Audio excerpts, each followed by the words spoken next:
Welcome to free online classes of physics with Lamborghini. So in the previous lecture, we started the discussing regarding classification of thermodynamic processes. And thermodynamic process किंवा thermodynamic change म्हणजे the process or change by which two or more variables of a system can be changed. म्हणजे ज्या प्रोसेसमध्ये आपण सिस्टीमचे जे state variables आहेत त्यापैकी दोन किंवा दोन पेक्षा जास्त स्टेट व्हेरिएबल्स मध्ये चेंज घडवून आणत असेल तर त्या प्रोसेसला आपण थर्मोडायनेमिक प्रोसेस म्हणू शकतो. and there are number of ways in which we can change the state variables of the system. त्यामुळं आपल्याला थर्मोडायनेमिक प्रोसेसच्या एकूण 7 प्रोसेसेस क्लासिफाय करता आल्या. आणि त्यातली फर्स्ट रिव्हर्सिबल आणि इरिव्हर्सिबल प्रोसेस आपण लास्ट लेक्चरला स्टडी केली. So let us learn about the second thermodynamic process which is the isothermal process. आता ह्या आयसोथर्मल या नावामध्येच त्याचं मिनिंग आहे. ज्या प्रोसेसमध्ये स्टेट व्हेरिएबल्स मध्ये चेंज होत असताना टेम्परेचर कॉन्स्टंट राहील म्हणजे चेंज इन टेम्परेचर 0 असेल त्या प्रोसेसला आयसोथर्मल प्रोसेस म्हणायचं. So let us learn the definition of isothermal process. So the thermodynamic process in which temperature is kept constant but pressure and volume of that system changes. या पद्धतीचे definition तुम्हाला इथं study करायला मिळेल. See here, a process in which change in pressure and volume of a system takes place.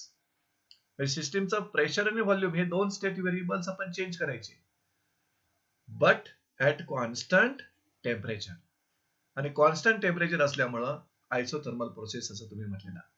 ह्या isothermal प्रोसेसला explain करणारे एकूण 6 to 7 पॉइंट्स तुम्हाला इथं समजून घ्यावे लागतील in order to explain this isothermal process. पहिला जो पॉइंट आहे याला एक्सप्लेन करणारा तो म्हणजे this process takes place at constant temperature. That means change in temperature is 0. म्हणजे इथं ब्रॅकेटमध्ये जे तुम्ही डेफिनेशनच्या किंवा हेडिंगच्या लिहिलेलं आहात ते स्टेटमेंट याला एक्सप्लेन करेल. See here it is constant temperature process म्हणजे change in temperature equal to 0. आता जर टेम्परेचर कॉन्स्टंट असेल मुलांनो तर टेम्परेचरवर डिपेंड असणारी क्वांटिटी म्हणजे इंटरनल एनर्जी. म्हणजेच आयसोथर्मल प्रोसेस ज्या सिस्टीम मध्ये होईल त्या सिस्टीमची इंटरनल एनर्जी देखील कॉन्स्टंट असेल म्हणजे change in internal energy constant असणार कारण internal energy is a function of temperature. हा तुम्ही सेकंड पॉइंट इथं समजून घ्या. C here in isothermal process internal energy of the system remains constant, that is change in internal energy equal to 0 because internal energy is a function of temperature. आणि इथंच आपल्याला clear झालं जर त्या सिस्टीमची इंटरनल एनर्जी कॉन्स्टंट असेल change होत नसेल तर सिस्टीम आणि सराउंडिंग मध्ये जर हीट एक्सचेंज झाली तर ती heat exchange first law of thermodynamic नुसार इंटरनल एनर्जी चेंज करणार नाही फक्तच वर्क डन साठी तुम्हाला यूज करावी लागेल. हा पॉइंट पण इथं क्लिअर होत आहे. At the same time in isothermal process सिस्टीमचा व्हॉल्यूम आपण चेंज करू शकता. System can undergoes expansion as well as compression. आणि ज्यावेळी सिस्टीम एक्सपांड होईल आपली सिस्टीम थर्मोडायनामिक प्रोसेस मध्ये आपण आयडियल गॅस घ्यायचे हे आपण अझम्पशन मध्ये पाठीमागच्या लेक्चर मध्ये पाहिले. तर in isothermal process system can undergo expansion by receiving heat from the surrounding. System can undergo compression by losing heat to the surrounding. म्हणजे हीटचा एक्सचेंज सिस्टीम आणि सराउंडिंग मध्ये होत असणार आहे. तो तुम्हाला थर्ड पॉइंट मध्ये ऐकायला मिळेल. See here in isothermal process expansion of gas takes place. आता एक्सपांड होताना गॅसनं हीट ऍब्झॉर्ब करायला पाहिजे by absorption of heat from the surrounding. And compression of gas takes place with evolution of heat with surrounding. म्हणजे isothermal process मध्ये हीटचा exchange होणार हे आपल्याला इथं क्लिअर आहे. आणि हीट एक्सचेंज होत असेल तर फर्स्ट लॉ थर्मोडायनामिक्सचा काय म्हणतो जी हीट एक्सचेंज होणार that will be utilized in two parts. Part of heat will be increases temperature म्हणजे internal energy आणि remaining part used to do work. पण इथे internal energy चेंज होणार नाही. त्यामुळे जी पण हीट एक्सचेंज होईल ती कम्प्लिटली हीट आपण वर्क डन साठी म्हणजे व्हॉल्यूम चेंज साठी इथे यूज करणार आहोत. This was the third point to learn. Now the fourth one, हे जे एक्सचेंज होत आहे हीटचं between the system and its surrounding, हे एक्सचेंज कधी पॉसिबल असेल तो तुम्हाला फोर्थ पॉइंट मध्ये समजावून घ्यायला लागेल. पहा, in isothermal process the exchange of heat is possible. System आणि सराउंडिंग मध्ये हीटचं जे एक्सचेंज होत आहे ते पॉसिबल कधी, when system is in good thermal contact with its surrounding. See here. जर सिस्टीम आणि सराउंडिंग मध्ये गुड थर्मल कॉन्टॅक्ट असेल तर आणि तरच सिस्टीम आणि सराउंडिंग मध्ये हीटचा प्रॉपर एक्सचेंज होत असणार आहे. सो अँड नेक्स्ट पॉइंट यातला, हे एक्सचेंज आयसोथर्मल प्रोसेस पॉसिबल कधी आहे, transfer of heat from the system or to the system is extremely slow process. आणि माहिती आहे आपल्याला, ज्या पण रिव्हर्सिबल प्रोसेसेस असतात त्या सगळ्या रिव्हर्सिबल प्रोसेसेस क्वासिस्टॅटिक नेचरमध्ये असतात, म्हणजे स्लो प्रोसेस असतात. त्यामुळे इथं हीटचं जे काही ट्रान्सफर होत आहे टू द सिस्टीम और bye the system, it is slow. आणि त्यामुळं thermal equilibrium is maintained through out the change. म्हणजे फक्त हीट मध्ये बदल होत राहील सिस्टीमच्या, टेम्परेचर मात्र नेहमी कॉन्स्टंट राहील. त्यानंतर फिफ्थ पॉइंट जो तुम्हाला समजावून घ्यायचा आहे, इन थर्मोडायनामिक प्रोसेस. आता या थर्मोडायनामिक प्रोसेस मध्ये जी पण हीट ट्रान्सफर होणार आहे सिस्टीमला किंवा सिस्टीम कडून, that will be utilise to work done. म्हणजे वर्क डन आणि हीट हे झिरो असणार नाहीत या सिस्टीम मध्ये, ते तुम्हाला इथं तुम्हाला समजेल. नन ऑफ द क्वांटिटीज म्हणजे हीट आणि वर्क इज झिरो. आणि दुसरा पॉइंट जो यातला समजून घ्यायचा आहे, total amount of heat in this process does not remains constant. कारण का हीटचा एक्सचेंज होत असतो आणि हीटचा एक्सचेंज जरी झालं तरी टेम्परेचर चेंज होत नाही, इंटरनल एनर्जी चेंज होत नाही, कारण कॉन्स्टंट टेम्परेचर प्रोसेस आहे. So total amount of heat of the system does not remain constant. हीटचा एक्सचेंज होत असल्यामुळं हीट कॉन्स्टंट राहणार नाही सिस्टीमची, हीट नेहमी बदलत राहील आणि हीट जशी एक्सचेंज होणार तसं वर्क डन तुम्हाला झालेलं मिळेल. आणि सिक्स्थ पॉइंट जो आहे तो आपण एक्झाम्पल घेऊया आयसोथर्मल प्रोसेसचा. आपण लास्ट लेक्चर मध्ये नंबर ऑफ एक्झाम्पल्स बघितली आयसोथर्मल प्रोसेसची, म्हणजे रिव्हर्सिबल प्रोसेसची. कारण रिव्हर्सिबल प्रोसेसचं एक्झाम्पलच घेतले आपण, आयसोथर्मल एक्सपान्शन ऑफ गॅस किंवा आयसोथर्मल कॉम्प्रेशन ऑफ गॅस. मग आयसोथर्मल प्रोसेस हे एक्झाम्पल रिव्हर्सिबल प्रोसेसचं आहे. मग रिव्हर्सिबल प्रोसेसचे एक्झाम्पल आपल्याकडे आहे मेल्टिंग ऑफ आईस, त्यानंतर freezing of water, boiling of water, condensation of heat. त्यातीलच एक्झाम्पल आपण एक आयसोथर्मल प्रोसेसचे घेऊया, ते म्हणजे melting of ice. See here, melting of ice which takes place at constant temperature is an isothermal process. So in this way we define the isothermal process and we explain isothermal process with the help of these 6 points. Now let us learn thermodynamics of isothermal process. See here, thermodynamics of isothermal process. आणि या thermodynamics मध्ये तुम्ही work done किंवा heat transfer जी होणार आहे system आणि surrounding, या दोघांचं एक्सप्रेशन काढणार. See here, equation of state of an isothermal process. म्हणजे थर्मोडायनामिक्स मध्ये वर्क डन आणि हीट ट्रान्सफरचं एक्सप्रेशन काढण्या अगोदर ह्या आयसोथर्मल प्रोसेसचं इक्वेशन ऑफ स्टेट कुठलं असेल, म्हणजे कुठल्या इक्वेशननं आयसोथर्मल प्रोसेस तुम्ही डिस्क्राईब करू शकता ते समजावून घेऊया. आपल्याला माहिती आहे आयसोथर्मल प्रोसेस ही कॉन्स्टंट टेम्परेचर प्रोसेस आहे आणि कॉन्स्टंट टेम्परेचरला लॉ जो ओबे करतो तो बॉइल्स लॉ. त्यामुळं आयसोथर्मल प्रोसेस स्टडी करण्यासाठी आपण बॉइल्स लॉ अप्लाय करू शकता. So Boyle's law is constant temperature law, hence Boyle's law can be applied to study isothermal process. आणि बॉइल्स लॉचं मॅथमॅटिकल रिलेशन माहिती आहे आपल्याला, P is inversely proportional to V किंवा V is inversely proportional to P किंवा PV equal to constant at constant temperature. That's why equation of state for isothermal process, see here, equation of state for an isothermal process is PV equal to constant at constant temperature.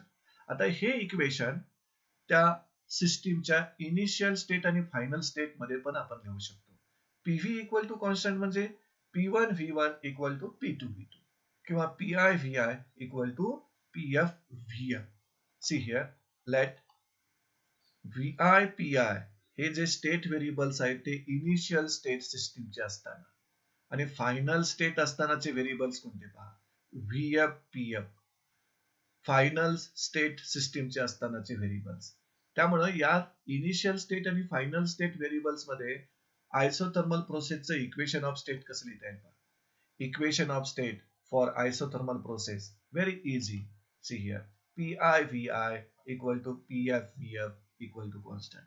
आणि हे जे equation of state आहे ते पुढे आपण work done किंवा heat transfer for an isothermal प्रोसेसच्या expression मध्ये यूज करणार आहोत. This is the equation of state we are using in the next expression.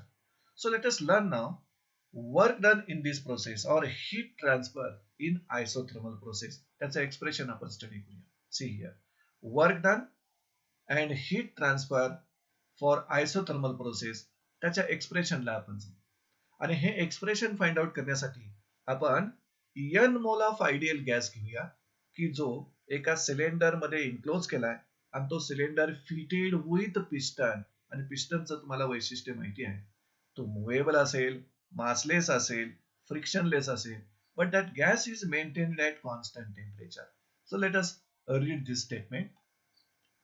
So we have considered n mole of ideal gas enclosed in a cylinder fitted with movable, massless and frictionless piston, and that gas is maintained at constant temperature.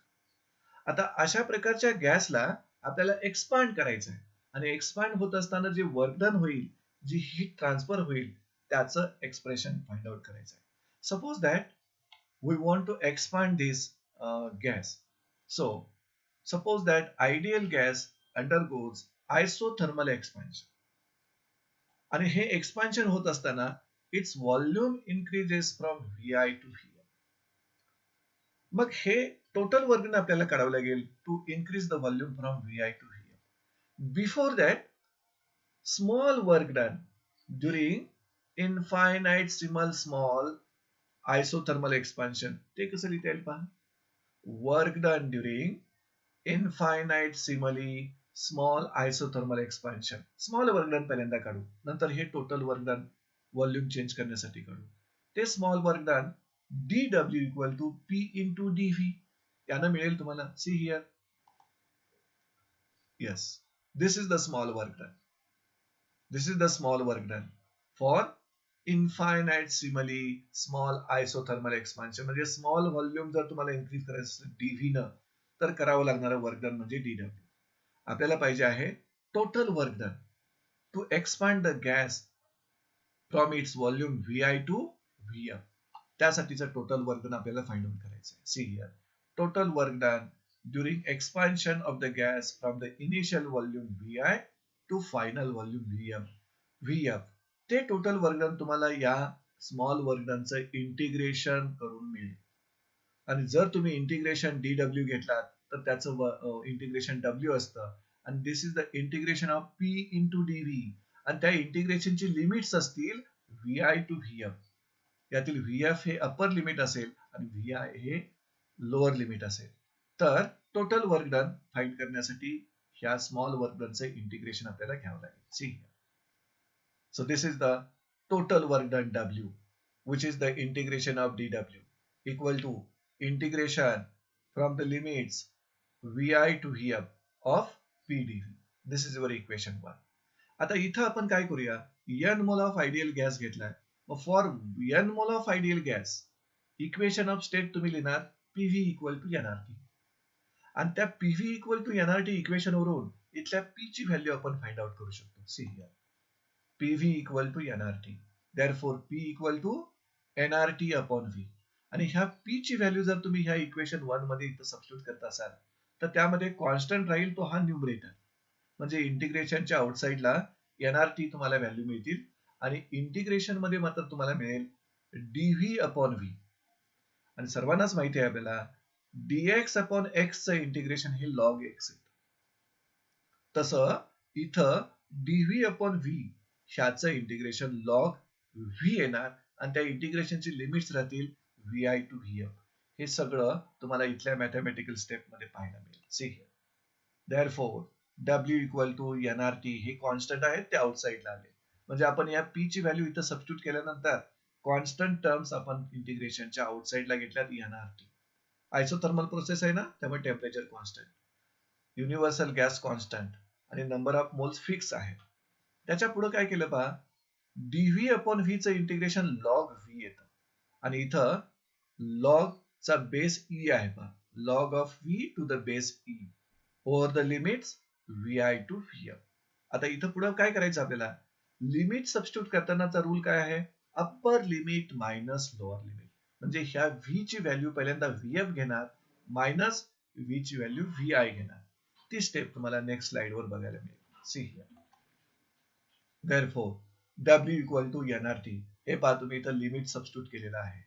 Log of upper limit minus log of lower limit. इथं दोघांच्याही लॉगचा base each आहे आणि पुढं लॉगचं जर इथं subtraction असेल तर पुढं तुम्ही त्या लॉगची डिव्हिजन घेऊ शकता. हा थेरम आहे लॉगचा.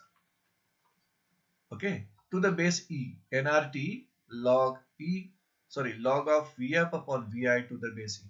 आता ही जी लॉग टर्म आहे मुलांनो, ती लॉग लिहिली तरी चालते किंवा ln लिहिली तरी चालते.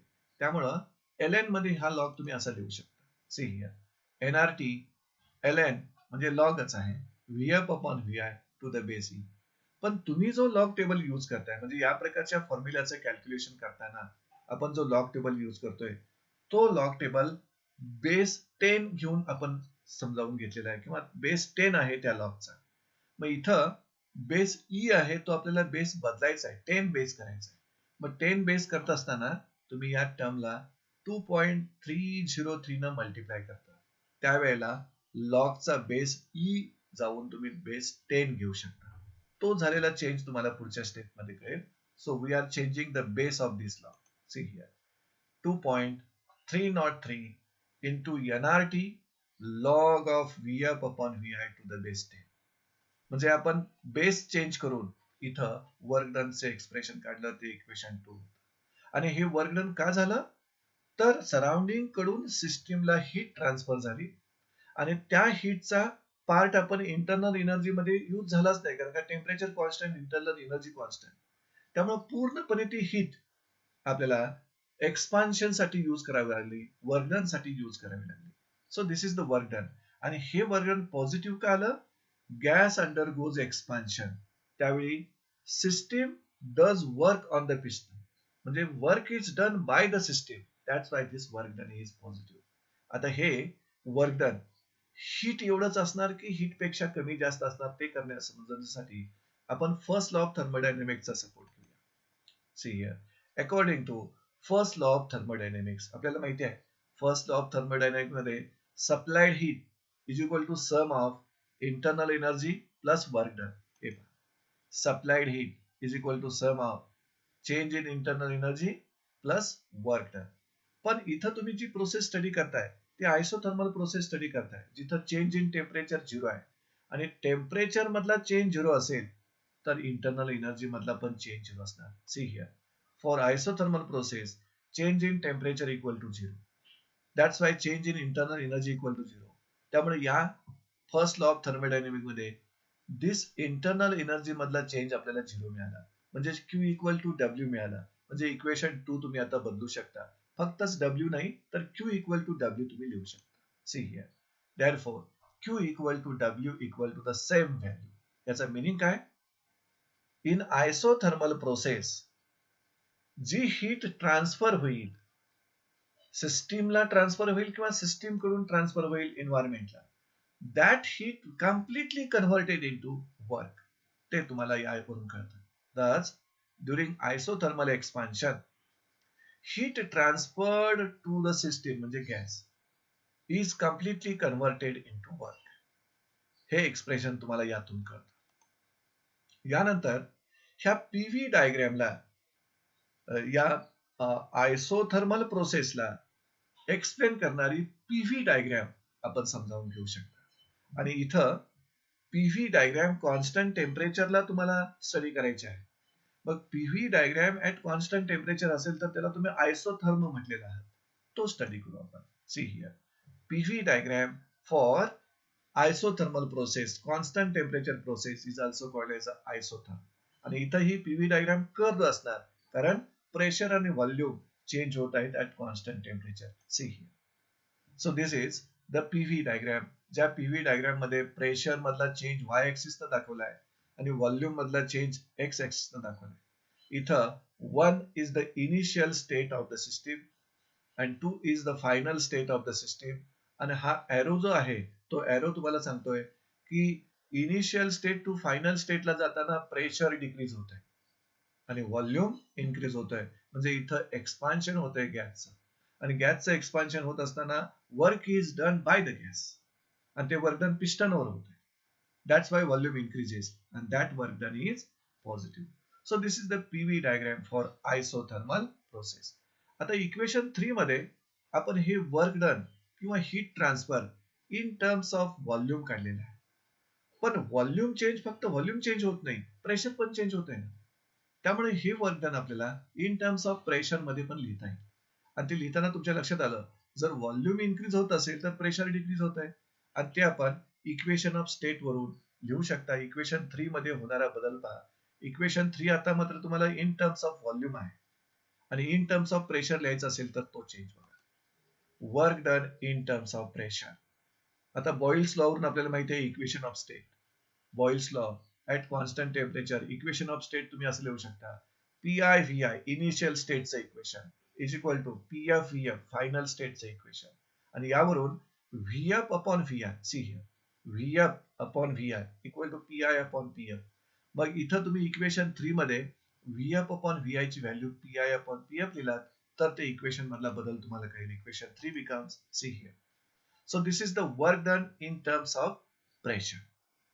आता हेच वर्क डन ते झालेलं आहे ते जर एक्सपान्शन होत असताना झालेलं वर्क डन आहे ते इक्वेशन 3 किंवा इक्वेशन 4 न तुम्ही मिळवू शकता. आयसोथर्मल एक्सपान्शन होत असताना तुम्ही रिव्हर्स आयसोथर्मल कॉम्प्रेशन करू शकता. म्हणजे सिस्टीमला फायनल स्टेट पासून इनिशियल स्टेटला पण आपण रिट्रेस करू शकतो. ते वर्क डन आपल्याला फाइंड आउट करण्यासाठी see here work done on ideal gas in isothermal reversible compression must be derived similarly. म्हणजे आता तुम्ही जी प्रोसिजर फॉलो केली आयसोथर्मल एक्सपान्शन ऑफ आयडियल गॅसची ती सेम प्रोसिजर फॉलो करायची आयसोथर्मल रिव्हर्सिबल कॉम्प्रेशनची आणि झालेलं वर्क डन तुम्ही सेम कॅल्क्युलेट करू शकता आणि त्याची व्हॅल्यू देखील सेम येणार. फक्त ते वर्क डन निगेटिव्ह असेल. का तर that work is done on the system. That's why it is negative. आणि त्या वर्क डन मध्ये काय होणार कॉम्प्रेशनच्या वेळेला व्हॉल्यूम डिक्रीज होईल बट प्रेशर इन्क्रीज होईल. म्हणजे initial volume will be greater than final volume and initial pressure will be less than final pressure. त्यामुळं आयसोथर्मल कॉम्प्रेशन मध्ये प्रेशर आणि व्हॉल्यूमच्या व्हॅल्यूज कशा कम्पेअर करू शकता पहा. As in isothermal compression volume decreases and pressure increases. तुम्हाला जे work done किंवा हीट ट्रान्सफरची इक्वेशन मिळणार आहेत ती इक्वेशन सेम एक्सप्रेशन मिळतील फक्त निगेटिव्ह वर्क डन मिळेल. See heat transfer completely converted into work equal to minus sign का आलं तुम्हाला कळलं असेल. This is the work done on the system. VI upon VM. इथं व्हॉल्यूमच्या बाबतीत काय होतं VF upon VM एक्सपान्शनच्या वेळेला पण कॉम्प्रेशनच्या वेळेला रिव्हर्स होणार VI upon VM. And pressure मध्ये काय पहा PI upon PF. इथं येईल कॉम्प्रेशनला PF upon PI. See here that heat transfer completely converted into work and that work is negative PF upon PI. So in this way we find the expression for work done or heat transferred in isothermal process. आता या isothermal process मध्ये तुम्हाला काही गोष्टी सहज लक्षात राहतील अशा रिमेंबर करायला पाहिजे. कोणत्या गोष्टी रिमेंबर करायला पाहिजे त्या आपण स्टडी करू. सी हिअर रिमेंबर म्हणजे काय always remember for an isothermal process. कुठल्याही आयसोथर्मल प्रोसेसला तुम्हाला काही गोष्टी लक्षात ठेवाव्या लागतील किंवा सहज लक्षात राहतील. पहिली गोष्ट म्हणजे त्या आयसोथर्मल प्रोसेसमध्ये चेंज इन टेम्परेचर किती असणार बरं? कारण कॉन्स्टंट टेम्परेचर प्रोसेस आहे. So isothermal process is constant temperature process. That's why change in temperature equal to 0. त्यामुळे पहिली जी तुम्हाला गोष्ट लक्षात ठेवावी लागेल ती change in temperature equal to 0. आणि त्याच्या अगोदर इक्वेशन ऑफ स्टेट, म्हणजे जर तुम्हाला आयसोथर्मल प्रोसेस डिस्क्राईब करायचं असेल तर बॉइल्स लॉ यूज करता. आणि बॉइल्स लॉचं जे इक्वेशन येतं ते PV equal to constant at temperature constant. त्यामुळे आयसोथर्मल प्रोसेसचे इक्वेशन जे आहे स्टेटचं ते पीव्ही इक्वल टू कॉन्स्टंट. त्यानंतर सेकंड पॉइंट जो आहे आयसोथर्मल प्रोसेसचा तो म्हणजे चेंज इन टेम्परेचर 0 आहे, कारण ही कॉन्स्टंट टेम्परेचर प्रोसेस आहे. See here, change in temperature equal to 0 because it is constant temperature process. त्यामुळं सिस्टीम परफेक्ट थर्मल इक्विलिब्रियम मध्ये असते विथ द सराउंडिंग. ओके. त्यानंतर थर्ड पॉइंट कोणता लक्षात ठेवावा लागेल पहा. जर टेम्परेचर कॉन्स्टंट असेल तर इंटरनल एनर्जी कॉन्स्टंट आणि चेंज इन इंटरनल एनर्जी देखील इथं 0 असेल. पण इंटरनल एनर्जी जरी 0 असेल तर हीट मात्र ट्रान्सफर होणार, हीट मात्र एक्सचेंज होणार विथ द सराउंडिंग. त्यामुळे थर्ड पॉइंट तुम्हाला लक्षात ठेवावा लागेल, change in internal energy. See here, change in internal energy isothermal process मध्ये 0 असणार. No change in internal energy but energy is exchange with the surrounding. Energy म्हणजे heat is exchange with the surrounding. आणि जर heat exchange होत असेल तर तिथं work done होणार. आणि आपल्याला माहिती आहे जी पण हीट एक्सचेंज होईल that will be completely converted into work. म्हणजे क्यू इक्वल टू डब्ल्यू ही एक कंडिशन इथं सॅटिस्फाय होईल. फोर्थ पॉइंट पहा, क्यू इक्वल टू डब्ल्यू म्हणजे जी हीट म्हणजे एनर्जी एक्सचेंज होणार आहे is used to do the work. Completely energy will be used to do the work. आणि फिफ्थ पॉइंट, जे वर्क डन तुम्हाला करायला लागेल इथं तो फॉर्म्युला आहे आपल्याकडं dw इक्वल टू pdv, किंवा फक्तच w टोटल वर्क डन करायचं असेल तर p into delta v. See here, work done equal to p into delta v.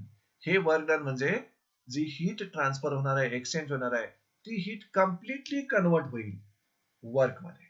आणि फायनली आपल्याला माहिती आहे आयसोथर्मल चेंज जो आहे सिस्टीम मध्ये is a very slow process किंवा व्हेरी स्लो चेंज आहे. आणि हा आयसोथर्मल चेंज होत असताना system exchange heat with its environment.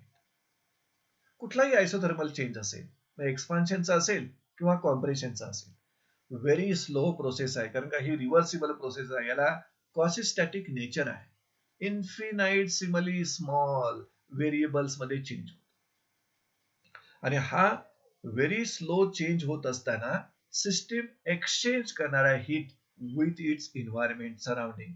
आणि त्यामुळं ती सिस्टीम कायमच थर्मल इक्विलिब्रियम मध्ये असेल विथ द सराउंडिंग. म्हणजे प्रोसेस कंप्लीट होईपर्यंत the system will remain in a thermal equilibrium with the surrounding. So last point that you have to remember is that an isothermal change is a very slow change, very slow process. त्यामुळं system exchanges heat with its environment. म्हणजे सिस्टीमला heat मिळेल surrounding कडून किंवा system सराउंडिंगला heat loose करेल. ही heat loose होत असताना slow change होणार सिस्टीमच्या स्टेट व्हेरिएबल्स मध्ये. And system is in thermal equilibrium with it through out the change. या पद्धतीनं आपण या लेक्चरला मुलांनो सेकंड थर्मोडायनेमिक प्रोसेस समजावून घेतली की जी आयसोथर्मल प्रोसेस होती, कॉन्स्टंट टेम्परेचर प्रोसेस होती, म्हणजे चेंज इन टेम्परेचर 0. या प्रोसेसची डेफिनेशन बघितली. या प्रोसेसला आपण 6 पॉइंटनी एक्सप्लेन केलं. त्यानंतर थर्मोडायनेमिक ऑफ आयसोथर्मल प्रोसेस मध्ये आपण इक्वेशन ऑफ स्टेट आयसोथर्मल प्रोसेसचं स्टडी केलं.